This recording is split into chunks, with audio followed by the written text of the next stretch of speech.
ते आपल्या एका गरीब शेतकऱ्याच्या, एका गरीब चहा विकणाऱ्याच्या घरी जन्म घेतलेल्या मोदीजींनी करून दाखवलं. वसुदैव कुटुंबकम हाच विचार घेऊन आपण सगळे परिवारात काम करतो. आणि आता ह्या पूर्ण विश्वाचं सत्ता ही आपल्या देशाकडे असावी ह्या स्वप्नाकडे आपण वाटचाल करत आहोत.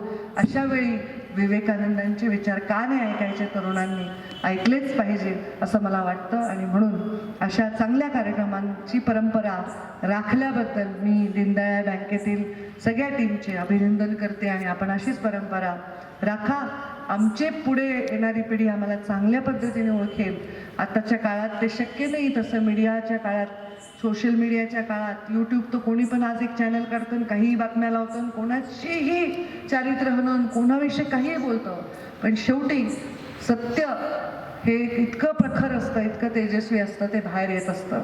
आणि अशा वेळी आम्हालाही काम करताना राजकीय जीवनात असं वाटतं की लोकांनी आमच्या कामासाठी, आमच्या निर्णयासाठी आम्हाला आठवण ठेवावी. आम्ही चांगल्या केलेल्या गोष्टींसाठी आठवण ठेवावी. हे फार महत्त्वाचं आहे. देश दुनिया की खबरों से जुड़े रहने के लिए ऑन टीवी न्यूज़ को फॉलो करें।